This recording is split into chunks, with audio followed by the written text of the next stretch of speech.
Bonjour tout le monde, je suis ravie de vous retrouver aujourd'hui pour un sujet qui m'est apparu aussi comme une évidence, qui est consacré aujourd'hui aux hommes. Donc voilà, vous pouvez bien sûr, si vous êtes une femme, écouter aussi cette vidéo parce que dans ce chemin de la voie incarnée, de la réconciliation de l'homme et de la femme,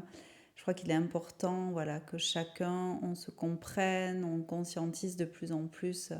tous les rouages de nos personnalités, de nos histoires, de tout ce qu'on traverse, pour mieux s'aimer intérieurement, pour mieux comprendre, pour mieux aimer l'autre finalement, et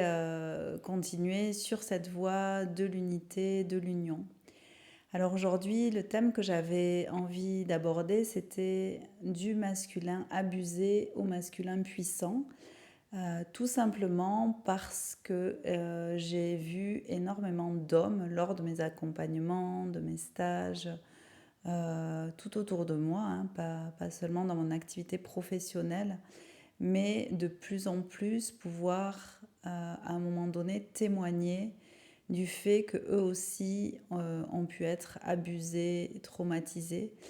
Et je crois que contrairement aux femmes jusqu'à présent, il y a eu peu d'espace pour l'expression de ces traumas, particulièrement au niveau du masculin. Tout simplement parce que chez les femmes, c'est quelque chose qui est beaucoup plus commun, voire ancestral, de pouvoir s'exprimer avec des cercles de parole, avec des accompagnements. Donc encore une fois, je précise avant de faire cette vidéo que lorsque je parle des hommes abusés, ça ne veut pas dire que les femmes abusées sont oubliées, évidemment. Voilà, mais je crois que c'est vraiment important de pouvoir aussi témoigner, en tout cas moi, de ce qui m'a été donné de vivre, par la confiance aussi que j'ai pu recevoir, où j'ai vraiment entendu de nombreux hommes qui avaient vécu de tels traumas. Et je crois qu'aujourd'hui, il y a vraiment une importance aussi qu'ils puissent s'exprimer,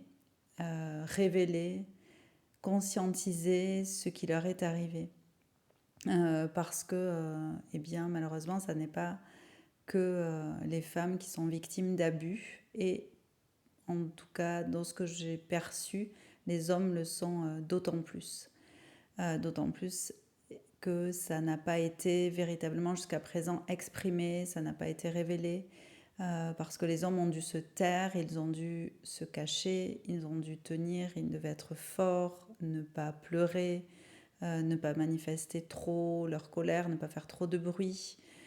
Donc c'est vrai que tout ça, j'imagine qu'ils l'ont vraiment refoulé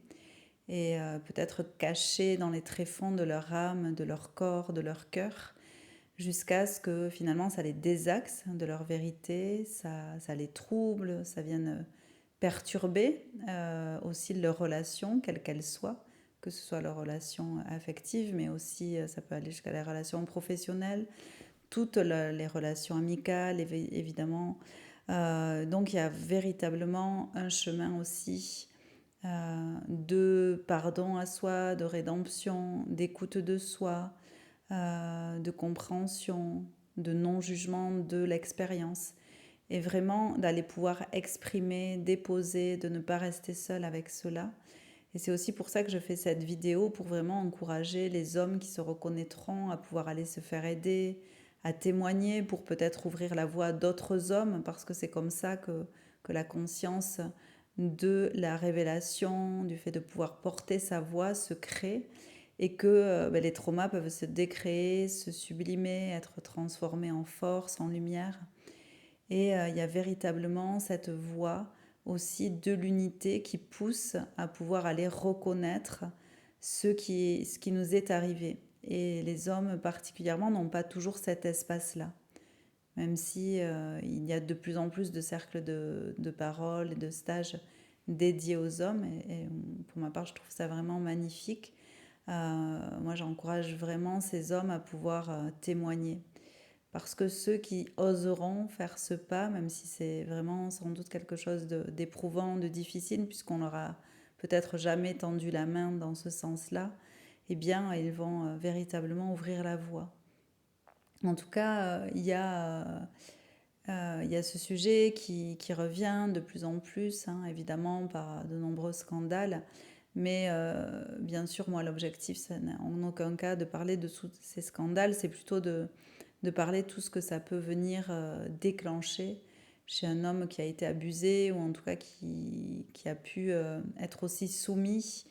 qui a pu aussi être sous emprise et qui s'en rend compte peut-être seulement aujourd'hui. Donc cela aussi bien par les hommes que par les femmes, hein, parce qu'on est bien d'accord que ça peut arriver des deux, de ces deux sexes. Ça peut vraiment arriver aussi bien par la femme que par l'homme, y compris les violences que les hommes peuvent subir. Ils peuvent se retrouver véritablement enfermés dans des liens d'emprise, dans les liens de persécution. Donc il y a vraiment quelque chose de très très profond qu'il est temps de libérer. Et les hommes, voilà, ont vraiment aussi à libérer leur voix, puisque la voix, le chakra de la gorge est très rattaché aussi au chakra sacré, à l'expression aussi de son être, au déploiement de sa sexualité plus saine, au déploiement de relations plus saines, et aussi d'aller vraiment purifier tous les espaces de méfiance, puisque tous ces traumas vont générer la mise en place de carapaces émotionnelles, énergétiques, de carapaces psychiques, de contraintes intérieures qui font que c'est comme si on fermait de plus en plus le réceptacle du corps, le réceptacle du cœur, parfois même le réceptacle qui leur permet d'accéder à leur propre conscience et de permettre à l'esprit, à la source de vraiment revenir éclairer tout ce que ces traumas, ces abus ont pu générer, y compris les liens d'emprise qui demandent vraiment à être transmutés, désolidarisés, puisque ça va créer vraiment des interférences. C'est comme si tout le champ électromagnétique ou énergétique de l'homme à ce moment-là était empreint de formes pensées envahissantes, était empreint de désalignement, de déconstruction, de cloisonnement bien plus vaste que ce qu'il peut imaginer, puisque de fait il est relié à l'égrégore de tous les hommes abusés, donc il peut parfois avoir aussi un trop-plein d'émotions qu'il va canaliser comme il peut, mais qui est totalement enfoui au fond de lui. Donc j'ai vu aussi des hommes comme ça tomber vraiment malades, gravement malades, parce qu'à un moment donné, c'est comme si ces chaînes se refermaient sur eux en fait, et il n'y avait plus de moyens véritables d'expression, de conscientisation de ce qu'ils vivaient vraiment. Et encore une fois, parce que l'homme doit être fort, l'homme en tout cas devait être fort, heureusement aujourd'hui ça change, devait se taire, et donc il y a vraiment quelque chose de très très inscrit et de très enfermant encore au niveau du chakra de la gorge. Donc encore une fois, le fait de pouvoir dire, de pouvoir s'exprimer même à une personne neutre, un thérapeute, peut-être de pouvoir aller chanter, de mettre tout ça en mouvement, pour que le corps puisse se désimprégner, se désidentifier en fait du trauma, de l'abus, de pouvoir aussi extraire toutes les émotions que cela a suscité. Parce qu'évidemment, il y a sans doute une profonde colère aussi, une profonde sentiment d'injustice, d'humiliation, le fait de se sentir sans doute banni, ensuite peu écouté. Et au-delà de cette colère, évidemment, il y a des profondes tristesses, mais qui n'ont jamais pu être déposées, qui n'ont jamais pu être euh, conscientisées, peut-être qui n'ont jamais pu être traversées, ressenties, alchimisées. Donc pour moi, il y a un véritable travail à faire à ce niveau-là. Euh,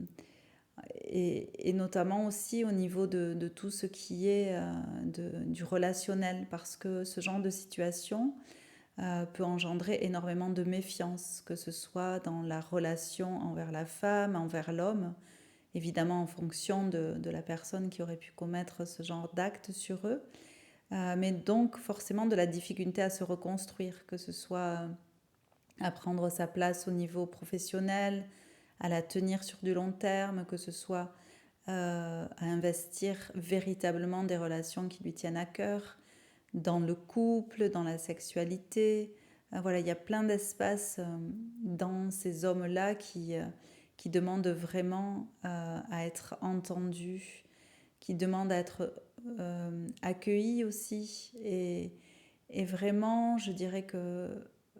le fait de pouvoir s'exprimer, c'est aussi pour aller vraiment épurer un sentiment de honte qui est très présent chez la plupart de ces hommes. Et pour avoir assisté et accompagné de nombreux cercles d'hommes, je vois à quel point le fait que l'un puisse révéler, conscientiser, dévoiler, déposer les traumas qu'il a vécus, les abus qu'il a vécus, les liens d'emprise qu'il a vécus, tout ça est fortement apparenté quoi qu'il en soit, eh bien ça permet aux autres voilà, de commencer aussi à bouger, donc à bouger au niveau de leur structure, à bouger au niveau de ce qu'ils osent dire, et c'est vraiment des pas de géant qu'ils font à ce moment-là, et qui peuvent aussi bouleverser leur vie. Donc, évidemment, quand on commence un accompagnement et que de telles choses se révèlent et se réveillent, c'est important aussi de pouvoir aller vraiment considérer tous les plans, en fait, qui nous constituent. C'est-à-dire de ne pas rester toujours que dans un espace psychologique, par exemple, ou d'écoute, mais à un moment donné, quand l'homme se sent prêt, de pouvoir aller encore plus loin dans les profondeurs de son être, de sa conscience, de ses mémoires, qui peut-être vont réveiller aussi des mémoires d'abus dans les lignées, qui peut-être vont leur faire considérer les hommes de leur entourage d'une autre manière, avec peut-être beaucoup plus de compassion, d'accueil de ce qui a été vécu, de considération aussi pour les autres hommes. Et donc c'est vraiment des guérisons qui se font profondément de soi à soi, à l'intérieur de soi, et qui assainissent de nombreuses directions, notamment dans les relations aux autres hommes aussi, vers qui ces hommes auraient pu peut-être se refermer, se montrer seulement dans leur force et jamais dans la vulnérabilité. Donc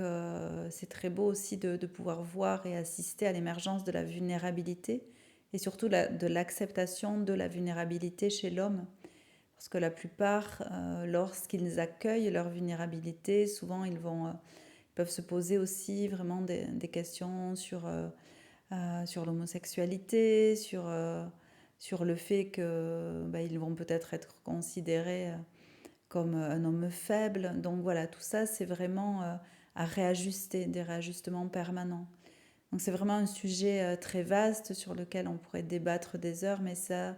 voilà, là c'est une première approche, une première vidéo pour commencer à rentrer dans ces espaces-là aussi, pour parler de ce masculin qui finalement a aussi besoin d'aide, d'accompagnement, qui a besoin vraiment de se sentir aussi entendu, enveloppé, considéré dans ce qu'il a pu vivre aussi, dans un espace de victime, même si bien sûr le chemin c'est de sortir de l'identification à la victime. Mais à un moment donné c'est de remettre les choses à leur place, et quand bien même l'homme à un moment donné se sentirait victime, il est complètement aussi conscient que voilà, tous ces espaces sont en lui, et y compris celui de bourreau, de sauveur. Voilà, on est aussi dans tous ces espaces du fameux triangle de Karpman, mais dans lequel on a cette capacité, et les hommes ont totalement cette capacité à un moment donné de pouvoir en sortir et de retrouver l'identité véritable reliée à leur masculin puissant, à leur masculin harmonieux, à leur masculin sain, et surtout de pouvoir aussi devenir un vrai père pour eux, puisque la plupart n'ont pas toujours été entendus, puisque c'est quelque chose qui était tu. Donc ils n'ont pas peut-être été protégés, préservés, accompagnés par un masculin, et évidemment par un féminin, mais en tout cas par un masculin. Donc considérer qu'ils peuvent aussi devenir un père pour eux-mêmes et commencer à mettre des limites saines dans les relations, dans ce qu'ils auront envie de vivre, ce qu'ils auront envie de ne pas vivre, mais vraiment déployer aussi une forme de discernement et de reprendre petit à petit leur présence incarnée, leur prestance. J'ai envie de dire toute cette reliance à leur épée intérieure, et de pouvoir vraiment se relever, se redresser avec amour pour leur expérience, avec amour pour leur cheminement, avec droiture, avec justesse. C'est vraiment aussi un moyen pour eux de se redonner des lettres de noblesse, parce qu'à partir du moment où ils ont été véritablement castrés par tout ce qui leur est arrivé, castrés bien sûr symboliquement, eh bien ça sera tout un chemin pour retrouver les parts qui leur appartiennent, des espaces psychiques, nourrir de nouveau la confiance, de rappeler à eux toutes les parts qui ont pu être figées, cristallisées, délaissées dans des espaces-temps de tous ces traumas. Donc c'est à partir de là, voilà, un véritable cheminement, un processus qui peut être très très salvateur, très enrichissant, très réparateur, très restructurant. Donc j'ai envie de dire à ces hommes voilà, de ne plus se cacher, d'oser faire ce grand pas et de reconnaître, peut-être aussi en écoutant cette vidéo, ça peut ouvrir des espaces, des consciences, ça peut faire remonter aussi des choses voilà, de certaines relations, de certains liens qui peut-être étaient véritablement des liens toxiques, des formes d'emprise, alors que il se peut que ces liens ont été considérés comme normaux, puisque quand on grandit avec certaines formes relationnelles, on va forcément, à un moment donné, penser que c'est la norme. Or, voilà, c'est important désormais de bien conscientiser que cette norme n'en était pas une, mais que chaque homme peut se réaligner à la norme du Créateur et à la conscience du Père, de la même réparateur, et puis accompagner aussi, bien sûr, l'enfant intérieur qui a été traumatisé. Et pour ça, je vous invite vraiment voilà, à oser aussi un soutien, à oser rencontrer d'autres hommes, à pouvoir témoigner, à pouvoir aller vers des cercles d'hommes.